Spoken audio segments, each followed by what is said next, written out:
Hello friends, welcome back to my channel. Friends, आज हम class 12th के billion chapter को आगे कंटिन्यू करने वाले हैं। पिछले लेक्चर में आप पढ़ चुके हैं कि मोलरता क्या होती है। बिलियनों की सांद्रता ज्ञात करने की मोलरता विधि का हमने अध्ययन किया था और आज का टॉपिक रहेगा मोलरता अर्थात मोलैलिटी। आज हम मोलैलिटी के बारे में विस्तार से जानेंगे। तो दोस्तों, मोलरता क्या होती है एक बार आपको रिवाइज करा देता हूँ। मोलरता क्या होती है? किसी बिलियन के 1 लीटर में उपस्थित विलेय के मोलों की संख्या। अगर आपने अभी तक हमारा पिछला लेक्चर नहीं देखा है तो ज़रूर देख लें और इस लेक्चर के बाद उस लेक्चर को ज़रूर देखना। उसमें बिलियनों की सांद्रता ज्ञात करने की मोलरता विधि को बड़े ही सरलता से और विस्तार पूर्वक बताया गया है और हमने एक न्यूमेरिकल लगाया था। अगर आपने वीडियो ध्यान से देखी है तो आपको न्यूमेरिकल सही से समझ में आ गया होगा। और आज का टॉपिक रहेगा बिलियनों की सांद्रता ज्ञात करने की मोलरता विधि का। तो ये मोलरता विधि क्या होती है? मोलरता, ये मोलरता विधि क्या होती है, आज हम यही पढ़ने वाले हैं। तो दोस्तों, हम पहले मोलरता विधि को अच्छे से याद करेंगे। क्या थी मोलरता विधि?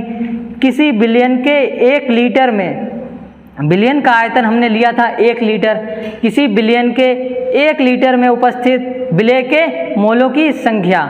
किसी बिलियन के 1 लीटर में उपस्थित विलेय के मोलों की संख्या। वहाँ पर हम बात विलेय के मोलों की करते हैं और सेम टू सेम वही कंडीशन यहाँ पर भी है कि हम विलेय के मोलों की बात करेंगे। बट यहाँ पर एक फ़र्क होता है कि उसमें हम बिलियन 1 लीटर लेते हैं, उसमें हम बिलियन 1 लीटर लेते हैं। और यहाँ पर जो फ़र्क होने वाला है वो केवल एक फ़र्क होगा, और क्या है कि इसमें हम विलायक लेते हैं और विलायक कितना लेते हैं? 1 ग्राम। तो इस तरह से हम मोलरता के हिसाब से इस परिभाषा को बना सकते हैं। मोलरता की डेफिनेशन क्या है? किसी बिलियन के 1 लीटर में उपस्थित विलेय के मोल, किसी बिलियन के 1 लीटर में उपस्थित विलेय के मोल। और हमें मोलरता में भी विलेय के मोल लेने हैं, लेकिन जो बिलियन 1 लीटर है वो नहीं लेना है। हमें मोलरता विधि में विलायक लेना है और जो 1 किलोग्राम होगा। तो हम इसकी डेफिनेशन क्या लिख सकते हैं? मोलरता की हमने लिखी किसी बिलियन के 1 लीटर में उपस्थित विलेय के मोल, और हम मोलरता में क्या लिख सकते हैं? किसी विलायक के 1 किलोग्राम में उपस्थित विलेय के मोल। तो ये डेफिनेशन किस तरह से हो जाएगी? किसी विलायक के 1 किलोग्राम में उपस्थित विलेय के मोलों की संख्या उस बिलियन की मोलरता कहलाती है। इसमें हम विलायक 1 किलोग्राम लेंगे। बस आपको मोलरता और मोलरता विधि में ये ध्यान रखना है कि जो मोलैरिटी होती है उसमें हम बिलियन लेते हैं और बिलियन क्या होता है? 1 लीटर। और जो मोलैलिटी अर्थात मोलरता विधि है उसमें हम विलायक लेंगे, और विलायक कितना लेंगे? 1 केजी अर्थात 1 किलोग्राम। तो परिभाषा क्या है? विलेय के मोल तो हमें लेने ही हैं और हमें किस में लेने हैं? विलायक के 1 किलोग्राम में। तो परिभाषा क्या हो जाएगी? किसी विलायक के 1 किलोग्राम में उपस्थित विलेय के मोलों की संख्या उस बिलियन की मोलरता कहलाती है। अर्थात जो हमारा विलायक 1 किलोग्राम है, इसमें हम विलायक लेंगे और वो क्या होगा? 1 किलोग्राम। तो विलायक जो 1 किलोग्राम हमने लिया है उसमें विलेय के मोल जितने भी हैं वो बिलियन की मोलरता कहलाएंगे। इसे हम स्मॉल m से प्रदर्शित करते हैं। तो दोस्तों, अगर आपको मोलरता विधि अच्छे से समझ में आ गई हो तो कमेंट बॉक्स में यस लिख देना। तो इस तरह से हमने मोलरता विधि को अच्छे से बढ़िया से हमने अध्ययन करा मोलरता विधि का। और देखिए दोस्तों, हम फिर से बता रहे हैं, इसमें जो बिलियन होता है वो नहीं लेते हैं, इसमें विलायक लेते हैं। तो क्या परिभाषा है कि किसी विलायक के 1 किलोग्राम में, आपको बस विलायक याद रखना है और 1 किलोग्राम याद रखना है, परिभाषा अपने आप बन जाएगी।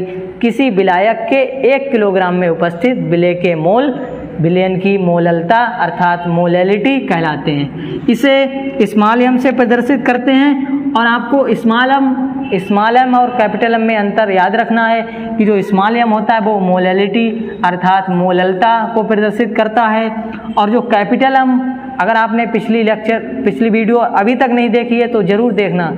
उसमें जो हमने कैपिटल M लिया था वो आपको ध्यान होगा, वो मोलरता अर्थात मोलैरिटी के लिए यूज किया था।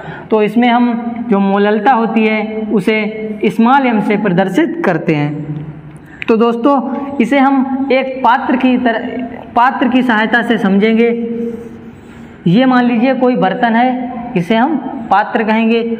और इसमें मान लीजिए पहले हमने जो मोललता विधि का अध्ययन करेंगे उसमें हम पहले ये देख लेते हैं कि विलयन लेना है या विलायक लेना है। तो हमें क्या लेना है? विलायक। और विलायक कितना लेना है? 1 किलोग्राम। तो इसमें हम 1 किलोग्राम क्या लेते हैं? विलायक। ये 1 किलोग्राम विलायक पहले से ही इसमें उपस्थित है। 1 किलोग्राम हमने विलायक ले लिया। अब दोस्तों इसमें हमने जितने भी विलेय के मोल ऐड करे हैं, अब जैसे मान लीजिए इसमें हमने विलेय के मोल ऐड करे होंगे, जब विलयन बनाया है तो विलेय जरूर लगाया होगा और विलायक पहले से ही था 1 किलोग्राम। तो जो विलेय है इसके जितने भी मोल हैं वही क्या कहलाती है? हमारी विलयन की मोललता। तो हम विलयन की मोललता का फार्मूला आपको अच्छे से बताएंगे, किस तरह से हम स्टेप बाय स्टेप ड्राइव करेंगे। दोस्तों विलयन की मोललता का फार्मूला हमें लिखना है। आपको डेफिनेशन अच्छे से क्लियर हो गई कि किसी विलायक के 1 किलोग्राम में उपस्थित विलेय के मोल मोललता कहलाते हैं। तो विलयन की मोललता, और मोललता को हम किससे रिप्रेजेंट कर लेते हैं? स्मॉल m से।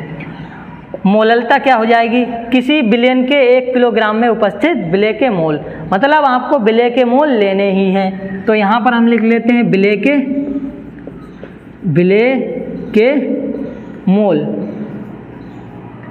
और अपान में हमें क्या लेना है? हम किसके सापेक्ष देख रहे हैं? उस मोलरता में हमने देखा था 1 लीटर विलयन के सापेक्ष, और मोललता में क्या देखते हैं? विलायक के 1 किलोग्राम के सापेक्ष। हम किसमें विलेय के मोलों की संख्या देख रहे हैं? विलायक के 1 किलोग्राम में। तो हमें जो बटे में लिखेंगे हम क्या हो जाएगा? विलायक का भार। ये ग्राम में दे रखा है तो क्या होगा? विलायक का भार। और ये क्या दे रखा है? केजी। तो किस में लिया हमने? किलोग्राम में, तो केजी लिख लेंगे। तो मोललता का फार्मूला निकल कर आ गया विलेय के मोल और विलायक का भार। और इस फार्मूले की सहायता से हम डेफिनेशन को भी लिख सकते हैं। अगर आपको ये फार्मूला याद रहता है तो हम इसे बोर्ड एग्जाम में इससे डेफिनेशन लिख सकते हैं। तो दोस्तों यहाँ पर देखिए हम इस तरह से इससे कैसे ये डेफिनेशन निकालते हैं। तो दोस्तों ये है स्मॉल m अर्थात मोललता। तो हमने स्मॉल m लिख लिया, और परिभाषा कहती है कि 1 किलोग्राम विलायक लेना है।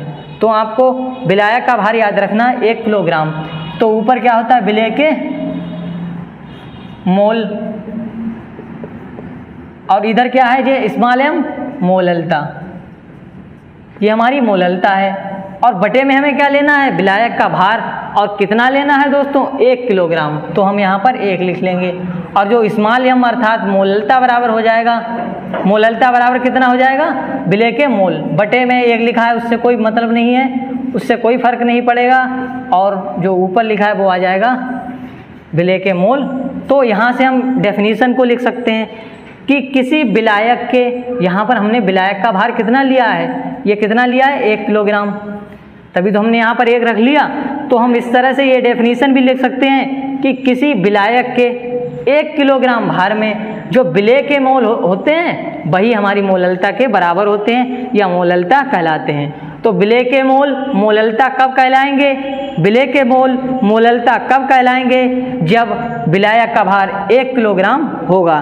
तो विलायक का भार अगर 1 किलोग्राम है तो जो विलेय के मोल हैं वही विलयन की मोललता कहलाएगी।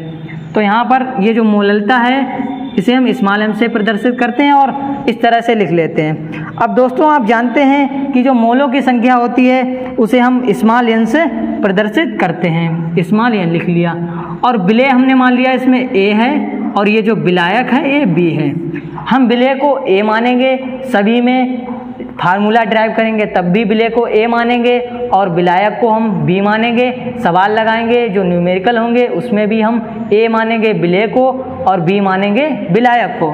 तो यहाँ पर n लिख लिया, और विलेय के मोल हैं। ये मोल किसके हैं? ये जो मोलों की संख्या n है ये किसकी है? विलेय की है। विलेय की है, तो इस तरह से हम ए लिख लेंगे, सफिक्स में Na हो गया। और विलायक का भार, भार को आप किससे लिखते हैं? आपको पता होगा, वेट अर्थात W से लिखते हैं। और ये किसका भार है? विलेय का है या विलायक का?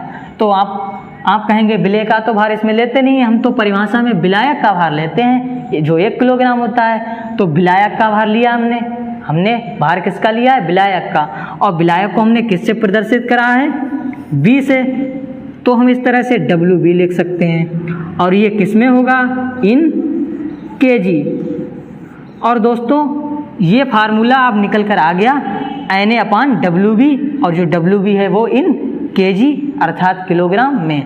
और दोस्तों अगर आपको न्यूमेरिकल में मोलों की संख्या दे रखी है तो आप निकाल लेंगे, अगर मोलों की संख्या नहीं दे रखी है तो कैसे आगे हम फार्मूले को ड्राइव करेंगे वो देखते हैं। आप जानते हैं कि मोल बराबर क्या होता है?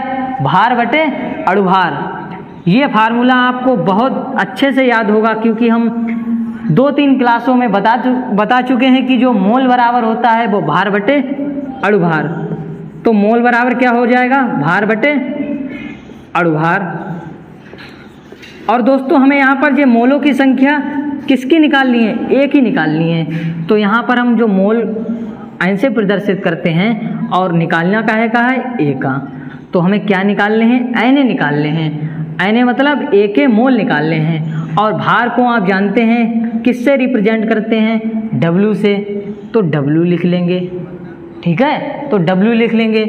और अणुभार को किससे प्रदर्शित करते हैं? M से। मॉलिक्यूलर वेट अर्थात M से प्रदर्शित करते हैं, तो M लिख लिया। और सब बात हो रही है A की, तो हम यहाँ भी ये लिख लेंगे। भार भी विलायक का लिया जाएगा, अणुभार भी विलायक का।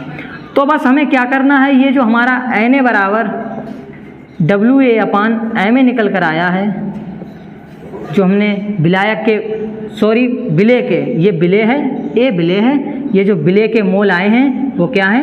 विलेय के भार बटे विलेय का अणुभार। ये इसमें रख देंगे Na की जगह पे। तो Na की जगह पे हम क्या रख सकते हैं? WA/Ma। ये तो हमने Na की जगह रख लिया। और अब बचा क्या है हमारा? WV, और जो किसमें है? इन kg।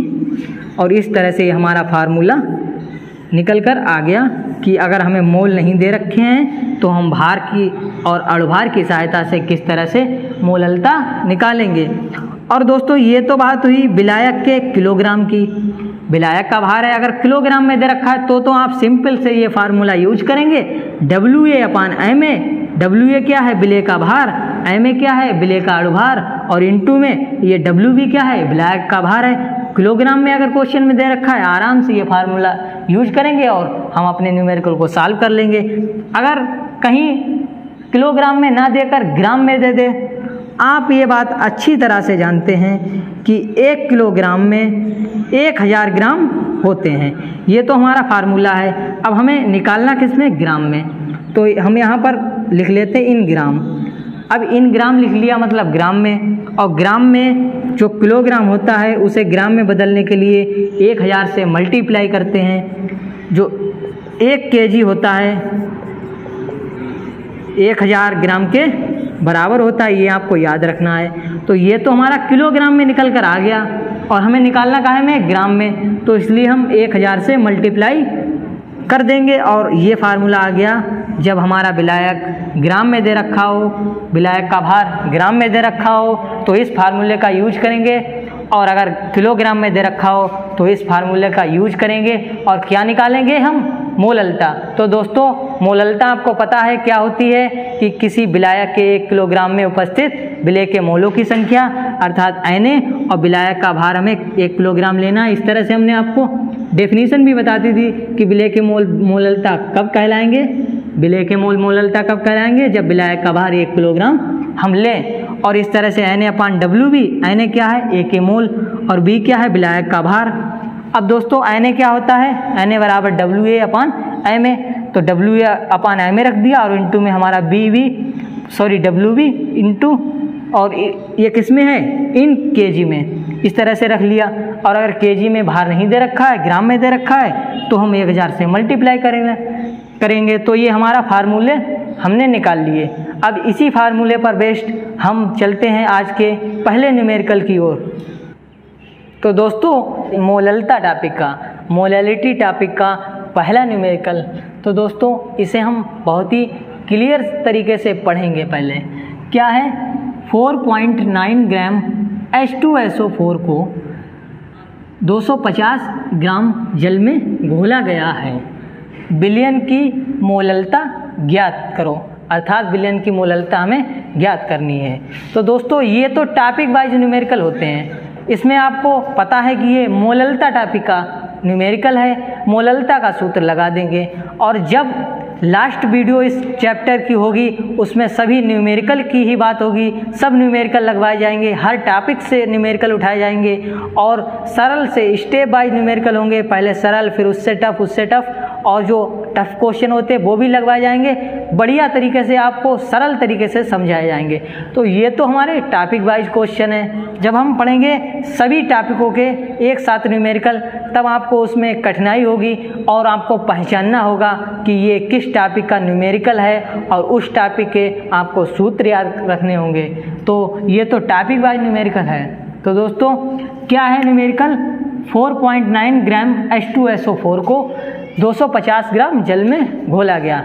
ये क्या दे रखा है, 4.9 ग्राम H2SO4। तो H2SO4 का ये ग्राम में है, हमने आपको बताया था जब ग्राम में हो तो भार लगा, भार, और अगर यहाँ पर ml होता तो हम H2SO4 का आयतन लेते, यहाँ पर है ग्राम तो इसीलिए हम H2SO4 का भार लेंगे। और दोस्तों भार को हम किससे रिप्रेजेंट करते हैं, W से, और किसका निकाल रहे हैं, H2SO4 का। तो क्या हो जाएगा, 4.9 ग्राम हमें ये क्वेश्चन में दे रखा है। और दोस्तों ये जल का जो भार दे रखा है वो क्या है, 250 ग्राम। तो जल का भार क्या है, WH2O। जल का भार अर्थात W मतलब भार और H2O मतलब जल का भार। तो WH2O बराबर क्या हो जाएगा, 250 ग्राम, जो हमें क्वेश्चन में दे रखा है। तो 250 ग्राम ये क्या है, जल का भार, और H2SO4 का भार है 4.9 ग्राम। तो दोस्तों आप जानते हैं कि विलयन में जिस घटक की मात्रा ज़्यादा होती है वो विलायक, और जिस घटक की मात्रा कम होती है वो विलेय। जिस घटक की मात्रा ज़्यादा वो विलायक और जिस घटक की मात्रा कम वो विलेय। इसमें मात्रा किसकी कम है, 250 ग्राम ज़्यादा है या 4.9 ग्राम, 250 ग्राम ज़्यादा है या 4.9 ग्राम। तो आप कहेंगे कि 250 ग्राम ज़्यादा है, ये तो 4.9 ग्राम ही है, तो ये ज़्यादा है, ये इससे ज़्यादा है। तो जो ज़्यादा होता है विलयन में वो विलायक। तो ये क्या हो गया, हमारा जो जल है वो विलायक है, और ये जो कम मात्रा में H2SO4 है ये विलेय। और अगर आपको इसमें मात्राओं के आधार पर पहचानने में दिक्कत होती है तो हमने आपको एक ट्रिक भी बताई थी, आपको याद होगी कि विलयन में क्या किस तरह से हम विलेय और विलायक को पहचानते हैं। क्वेश्चन में पहचानने का ये बहुत ही अच्छा तरीका है। क्या है कि हम जिसको घोलते हैं वो विलेय, जिसको घोलते हैं वो विलेय, और जिसमें घोलते हैं वो विलायक। किसको घोल रहे हैं, क्वेश्चन में साफ साफ दे रखा होता है किसको घोल रहे हैं, किस में घोल रहे हैं।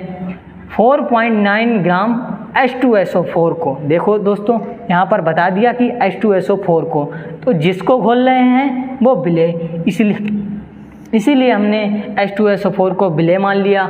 और जिस में घोल रहे हैं, आगे जब हम क्वेश्चन पढ़ेंगे तो ये बात भी बताई होगी कि किस में घोल रहे हैं। इसको तो घोल रहे हैं तो हमने विलेय मान लिया। 250 ग्राम जल में, 250 ग्राम जल में, अर्थात हमें पता लग गया किस में घोल रहे हैं, जल में घोल रहे हैं। तो जो जल होगा वो विलायक होगा, क्योंकि हमने आपको बताया जिसको घोलते हैं वो विलेय, जिस में घोलते हैं वो विलायक। तो इस तरह से विलेय विलायक हमने पहचान लिए। और इसके भार हमें दे रखे हैं। तो विलेय विलायक की जो मात्रा है वो हमें क्वेश्चन में दे रखी है और हमें दोस्तों यहाँ पर मोललता अर्थात मोलैलिटी को फाउंड करना है और मोललता हमें इसमें निकालनी है। अब आपको यहाँ पर एक बात याद रखने की ज़रूरत है कि मोलरता का फार्मूला क्या होता है। मोललता का मोलैलिटी अर्थात मोललता का फार्मूला क्या होता है। हमने आपको जो बताया था कि जो लास्ट में हमने निकाला था m बराबर क्या था, WA/MA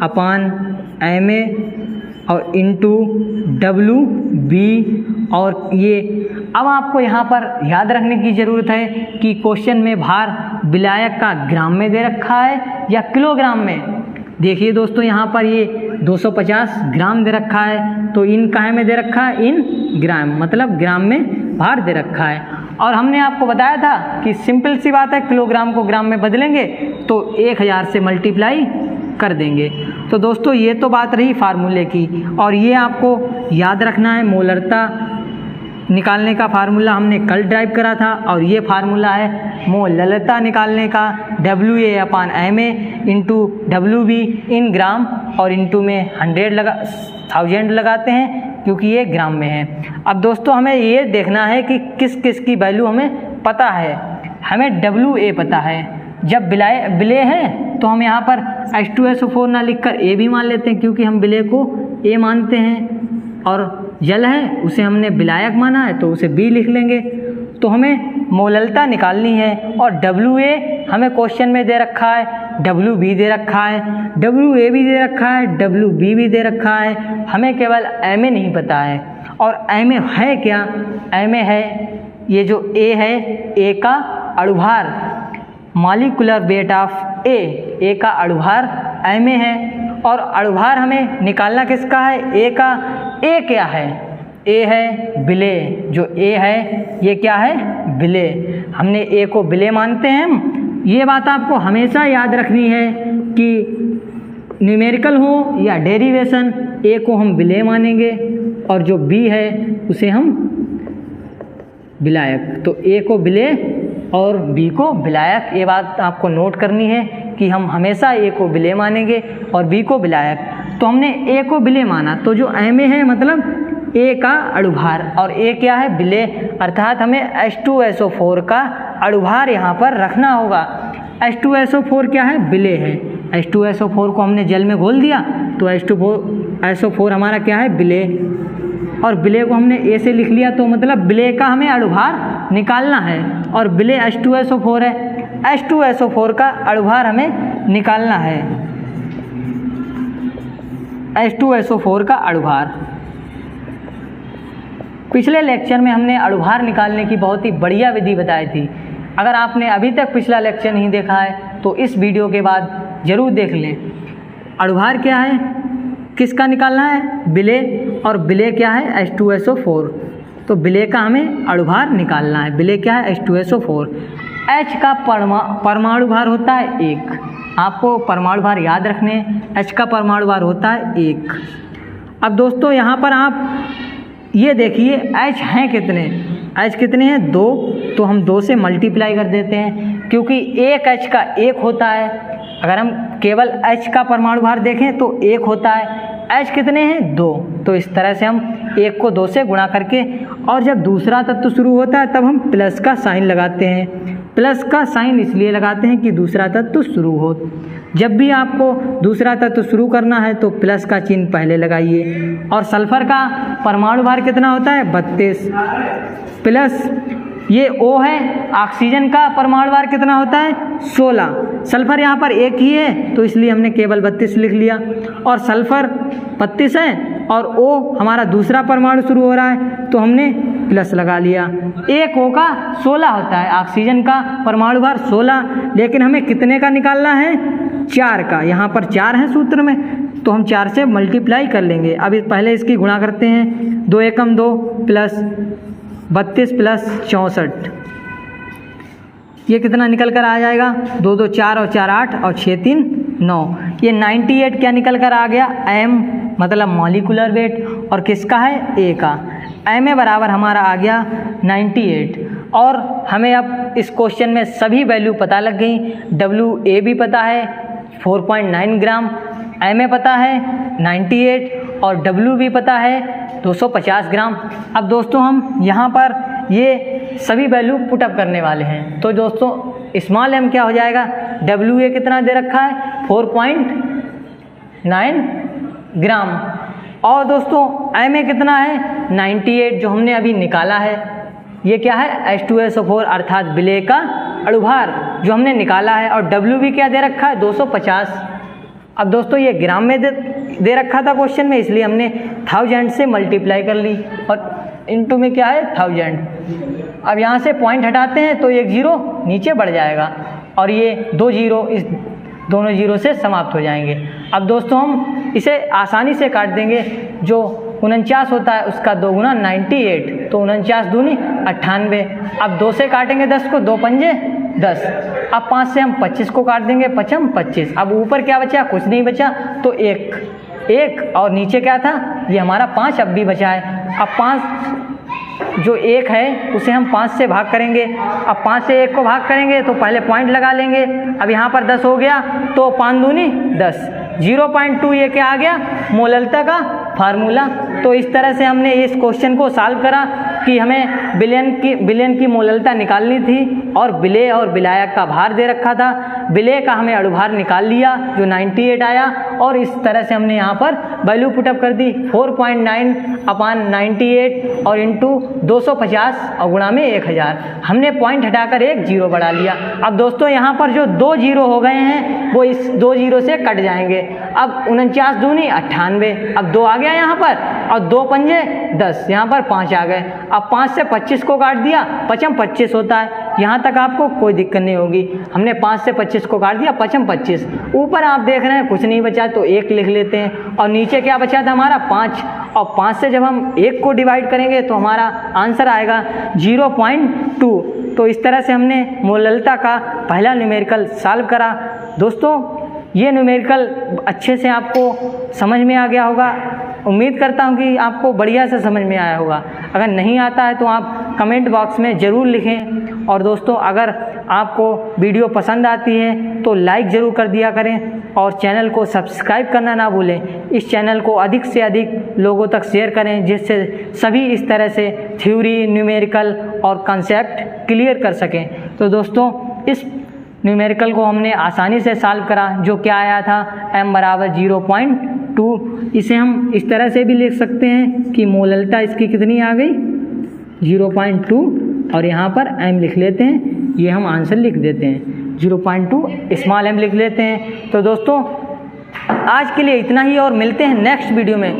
दोस्तों ये तो हमारे टॉपिक वाइज क्वेश्चन है। जब हम पूरे पार्ट के न्यूमेरिकल लगाएंगे, एक वीडियो पूरे लेसन के न्यूमेरिकल्स की होगी, तो आपको उसमें देखना है कि ये न्यूमेरिकल किस टॉपिक का है। आपको उसे टॉपिक से रिलेट करना होगा और फिर आप टॉपिक से रिलेट कर लेंगे। फिर आपको फार्मूला ढूंढना पड़ेगा, किस फार्मूले का यूज़ करना है हमें। जब आपने फार्मूला भी ढूंढ लिया फिर आपको वैल्यू पुटअप करनी होगी और इस तरह से आसानी से आप आंसर को निकाल लेंगे। ये तो बात रही एक चैप्टर की। और सभी चैप्टर में अगर न्यूमेरिकल हैं तो आपको पहले ये ढूंढना होगा कि ये न्यूमेरिकल किस चैप्टर का है। आपको पहले चैप्टर में जाना होगा, फिर आपको टॉपिक में जाना होगा कि ये किस टॉपिक का है। पहले आपको चैप्टर से रिलेट करना होगा, फिर टॉपिक से रिलेट करेंगे, फिर न्यूमेरिकल देखेंगे कि इसमें सूत्र कौन सा लगेगा। और जब आपको सूत्र पता होगा तो कैलकुलेशन तो हमने आपको बता दिया कि आसानी से कर लेंगे और इस तरह से हम अपने क्वेश्चन को सॉल्व कर सकते हैं। तो दोस्तों ये पहला न्यूमेरिकल हमने मोललता का लगा लिया है और लास्ट में एक वीडियो न्यूमेरिकल्स की ही होगी। दोस्तों इसी तरह से आप इस चैनल पर अपना प्यार बनाए रखना, क्योंकि दोस्तों आप अगर हमें रिस्पांस देते हैं तो हमारा भी मन होता है, वो थोड़ा सही लगता है। क्योंकि आप लोग अगर वीडियो को देखकर लाइक करते हैं तो हमें लगता है कि जो वीडियो है वो हमारे दोस्तों को अच्छे से समझ में आ गई है। तो दोस्तों वीडियो को लाइक ज़रूर कर देना और आप इसी तरह से हमारे चैनल के साथ बने रहना। दोस्तों नेक्स्ट वीडियो में हम विलयनों की सांद्रता ज्ञात करने की और भी विधि का अध्ययन करेंगे और जब सभी विधियां हमारी कंप्लीट हो जाएंगी फिर हम सभी के न्यूमेरिकल्स को इकट्ठा लगाएंगे और आप उसमें देखेंगे कि किस तरह से हम सभी कॉन्सेप्ट को क्लियर करते हैं। तो दोस्तों कमेंट बॉक्स में लिखना ना भूलें कि ये वीडियो आपको कैसी लगी। दोस्तों आज के लिए इतना ही और मिलते हैं नेक्स्ट वीडियो में। धन्यवाद दोस्तों, जय हिंद दोस्तों।